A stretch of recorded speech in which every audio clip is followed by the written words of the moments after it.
El secreto del rabino de Safd, la tradición judía oculta para multiplicar la riqueza. Prólogo, el encuentro en el mercado de Jerusalén. El aire olía a especias y pan recién horneado cuando Daniel Ben Simón, un joven economista de Tel Aviv, se perdió entre los puestos del Suk Mahane Yehuda. Había viajado a Jerusalén en busca de respuestas. Su vida, aunque cómoda, estaba vacía. Trabajaba en un banco, ganaba bien, pero algo le faltaba. Cada noche soñaba con un hombre anciano de barba blanca que le susurraba en un idioma que no entendía. Fue entonces cuando lo vio. Entre los vendedores de dátiles y los joyeros, un hombre de ojos profundos y manos temblorosas lo observaba. Vestía un kipá negra y una túnica desgastada, como si el tiempo no hubiera pasado por él. Sin mediar palabra, el anciano se acercó y le entregó un pequeño pergamino atado con un cordel rojo. Para ti, hijo de Abraham. El dinero es solo el eco de una bendición más grande. Antes de que Daniel pudiera reaccionar, el hombre desapareció entre la multitud. Capítulo 1. El pergamino de Safd. De regreso en su apartamento, Daniel desenrolló el pergamino con manos sudorosas. Estaba escrito en hebreo arcaico con letras que parecían danzar bajo la luz de la lámpara. Logró descifrar algunas palabras. La riqueza no se multiplica con avaricia, sino con tzedaká y emuná. El que siembra en lo oculto cosecha en lo visible. Busca al guardián de Safd antes de que la luna nueva de Nisán se oculte. Daniel no era un hombre religioso, pero algo en esas palabras lo conmocionó. Investigó y descubrió que Safd, la ciudad mística de Galilea, era el centro de la cábala desde el siglo XVI. Allí el gran rabino Isaac Luria, el Arizal, había enseñado secretos sobre la abundancia que pocos conocían. Decidió viajar. Capítulo 2. El guardián de los secretos. Safd era un laberinto de callejones empedrados y sinagogas antiguas. Al caer la noche, Daniel preguntó por el guardián en una pequeña yeshivá. Un estudiante lo miró con recelo. El rabino Eliyahu. Solo habla con quienes demuestran kavaná, intención pura.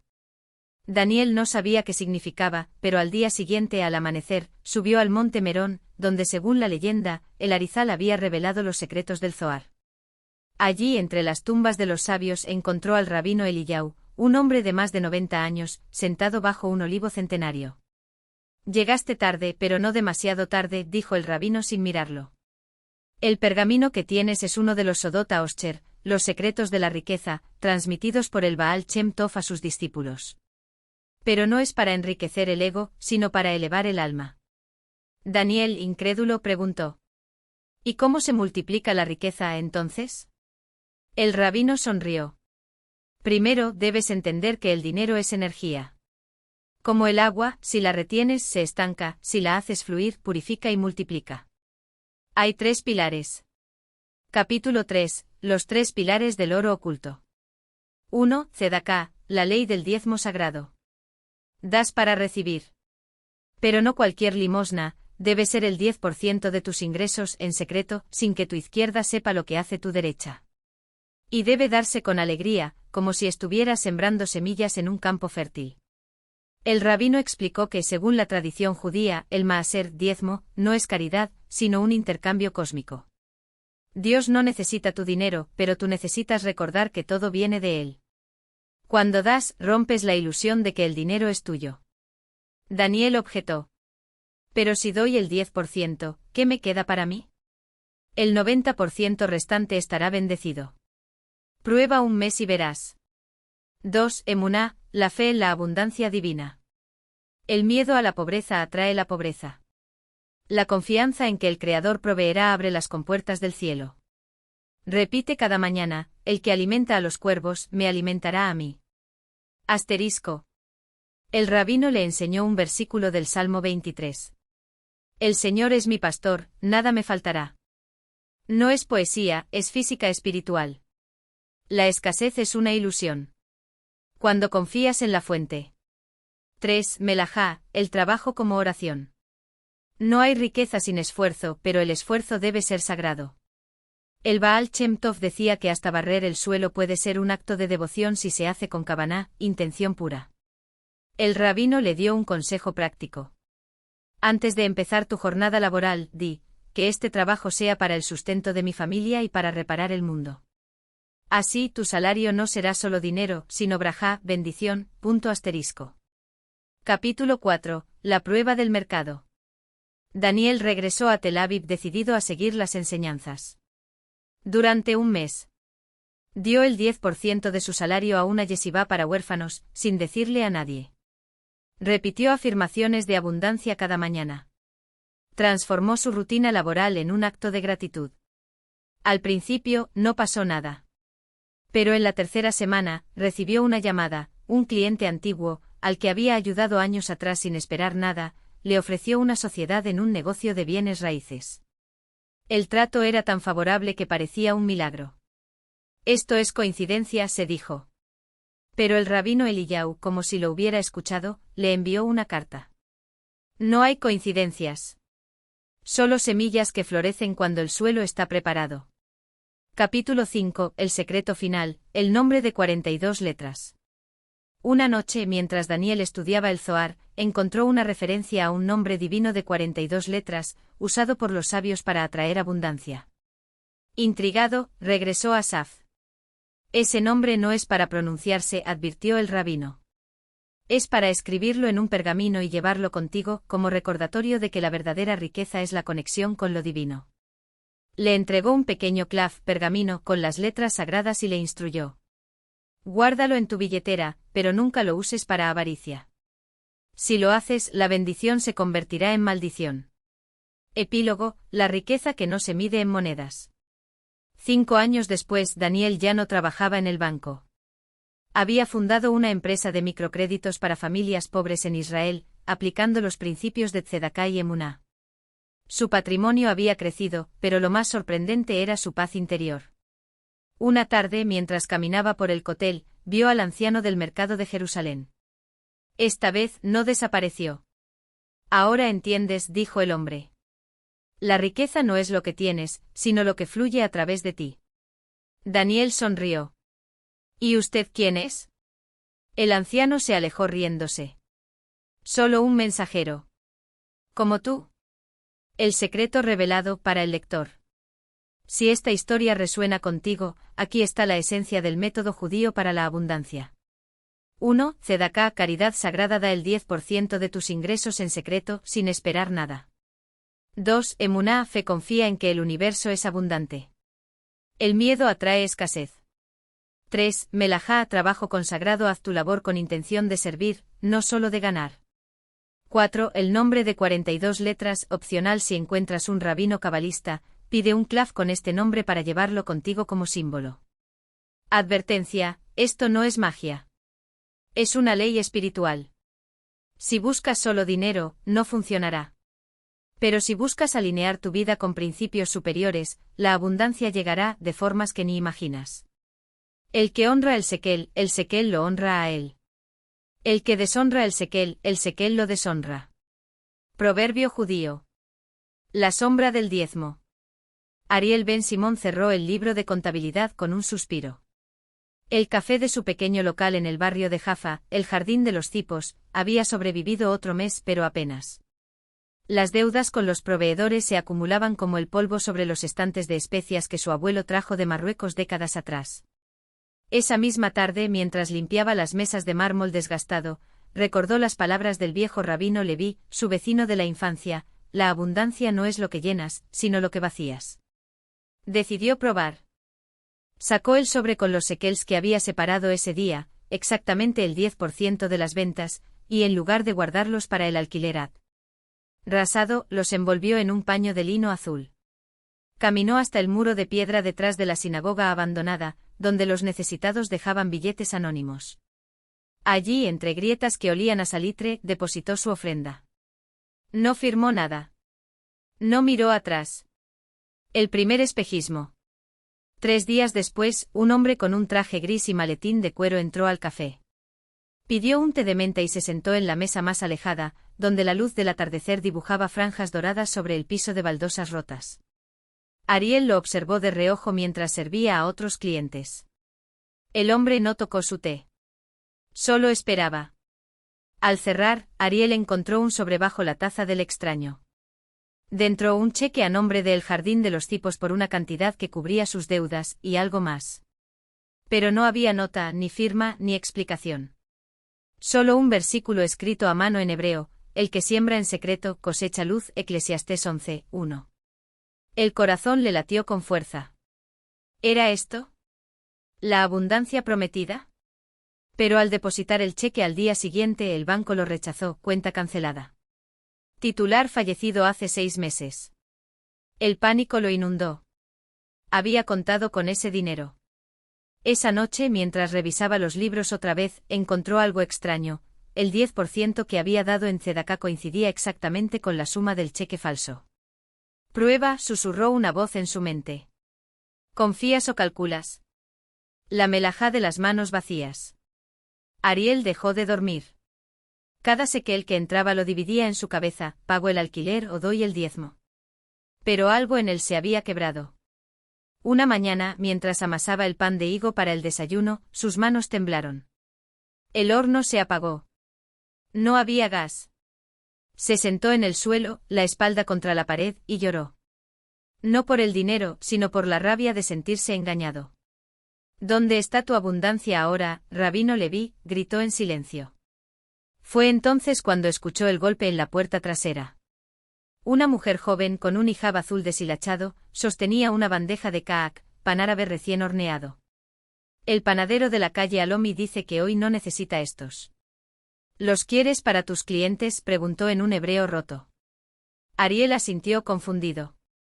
La mujer dejó la bandeja y se fue sin pedir nada.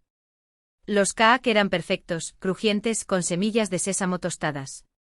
Los clientes los devoraron. Uno tras otro preguntaban por el nuevo pan, y Ariel, sin entender, los servía con té de menta. Al final del día, había ganado el doble de lo habitual. Pero la verdadera sorpresa llegó al anochecer. El panadero de Alomi, un hombre grueso de bigote gris, apareció en la puerta. Oí que vendiste mis kaak. Buen negocio, ¿no?, dijo con una sonrisa pícara. La próxima vez paga el 10% de tus ganancias a la mezquita de al lado. Ellos alimentan a los refugiados. Y antes de que Ariel pudiera reaccionar, el hombre dejó un saco de harina en el mostrador. Para que no te quedes sin pan mañana. El nombre que no se pronuncia. Semanas después el café florecía. Ariel seguía dando el 10%, pero ya no lo hacía con miedo. Un día el rabino Leví apareció en la puerta, apoyado en su bastón de olivo. Veo que el jardín crece, dijo, señalando las macetas de geranios que ahora decoraban la entrada. Pero falta algo. Sacó un pequeño pergamino enrollado, atado con un hilo rojo. El nombre de 42 letras, susurró. No es magia, Ariel. Es un recordatorio: la abundancia no es tener, es ser. Llévalo contigo, pero no lo mires. El día que sientas que lo necesitas, ya habrás perdido el camino. Ariel guardó el clav en el bolsillo de su delantal. Esa misma tarde un turista estadounidense, un hombre de ojos claros y manos nerviosas, entró al café. Pidió un café turco y mientras Ariel lo preparaba, el extranjero dejó escapar: necesito encontrar a un rabino cabalista. Dicen que en Jaffa. Se detuvo al ver el pergamino asomándose del bolsillo de Ariel. ¿Ese es?, preguntó señalándolo. Ariel sintió el peso del clav como si ardiera.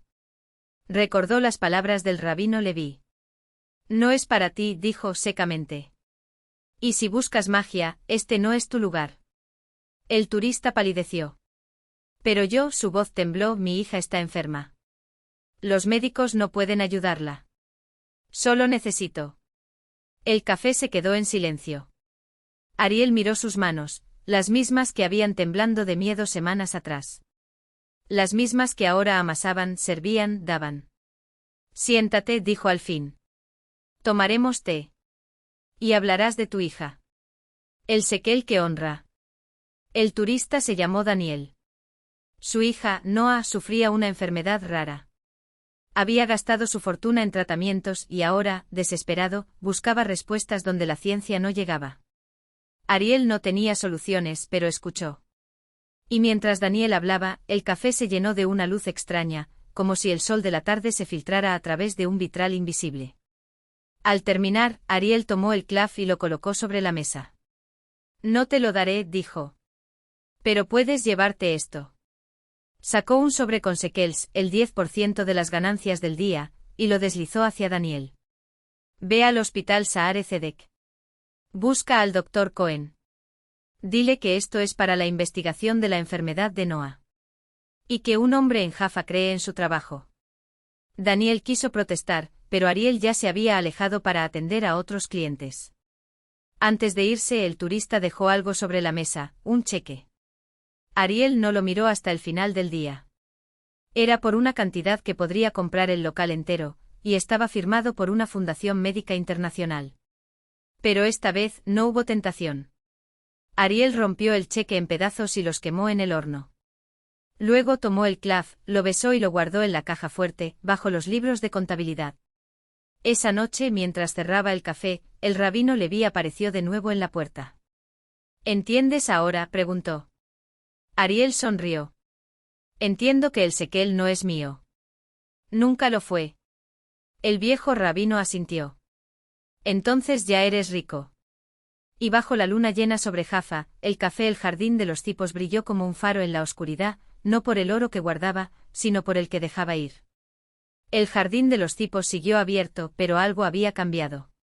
No eran los clientes que seguían siendo los mismos, pescadores al amanecer, ancianos jugando al backgammon, jóvenes poetas garabateando versos en servilletas. Tampoco era el aroma del café turco ni el sonido de las olas rompiendo contra las rocas del puerto. Era Ariel.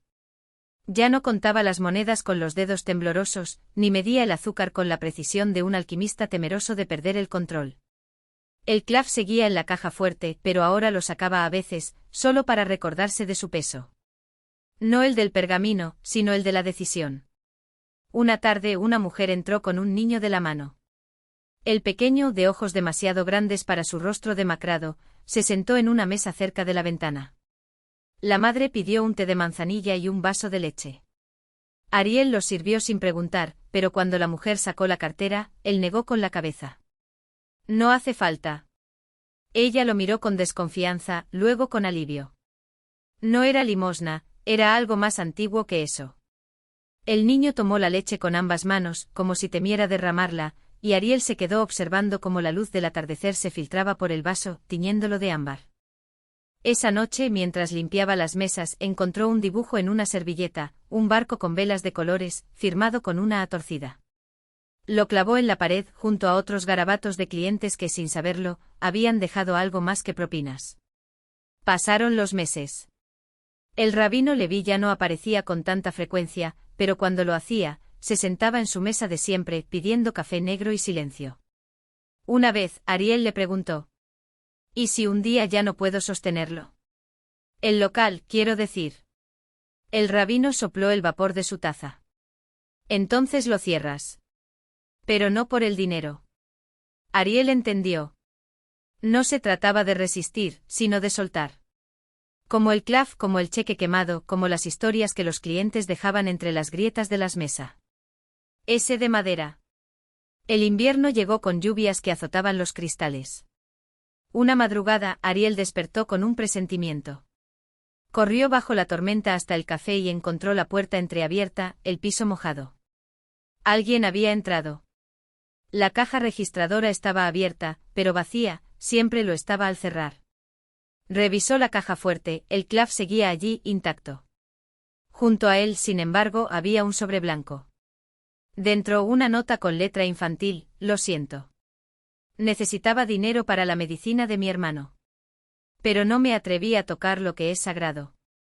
Ah. Ariel no denunció el robo. En vez de eso, al día siguiente, dejó un sobre en la misma mesa donde el niño había tomado su leche. Dentro suficiente para cubrir lo perdido, y un poco más. La primavera trajo consigo un rumor: la Fundación Médica Internacional había abierto una clínica gratuita en el barrio. Ariel no hizo la conexión hasta que años después, un hombre con bata blanca entró al café y se presentó como el Dr. Ascher. ¿Usted es el dueño?, preguntó mirando alrededor con nostalgia. Mi hermano solía venir aquí. Decía que era el único lugar donde lo trataban como a un niño, no como a un enfermo. Ariel, sirviéndole café, recordó la A del dibujo del barco. ¿Y tu hermano? Murió, dijo el doctor, sin amargura. Pero antes de irse, me hizo prometer que ayudaría a otros. Esta clínica es por él. Ariel asintió. No preguntó si el cheque quemado tenía algo que ver. Algunas cuentas no necesitan ser saldadas con palabras. Decenas de años después, cuando el pelo de Ariel ya era completamente blanco y sus manos temblorosas volvían a contar las monedas, ahora por costumbre, no por miedo, el café seguía en pie. Los clientes habían envejecido con él, algunos habían muerto, otros se habían mudado, pero siempre llegaban nuevos. El clav, amarillento y desgastado por el tiempo, seguía en la caja fuerte, aunque Ariel ya no lo besaba. Lo miraba, nada más. Una tarde, mientras servía un café a una joven con los ojos llenos de preguntas, sintió un dolor agudo en el pecho. Se apoyó en el mostrador, respirando hondo. La chica se alarmó, pero él le hizo un gesto tranquilizador. «Espérame un momento», murmuró. Fue hasta la caja fuerte, sacó el clav y por primera vez en décadas, lo desenrolló. Las letras hebreas borrosas por el tiempo brillaron bajo la luz tenue. Luego, con cuidado, lo colocó en las manos de la joven. «Guárdalo», le dijo. «Cuando sea el momento sabrás qué hacer con él». Ella lo miró sin entender, pero asintió. Ariel sonrió satisfecho y se dejó caer en su silla favorita, la que daba al mar. Cerró los ojos. Afuera, el viento mecía los cipreses del jardín como si susurraban una plegaria. Dentro, el aroma del café se mezclaba con el sonido de las olas, eterno, indiferente a los cheques quemados, a los robos perdonados, a las vidas que habían pasado por allí dejando huellas invisibles. El jardín de los cipos siguió abierto al día siguiente. La joven, que ahora tenía el clav, sirvió el primer café con manos que no temblaron.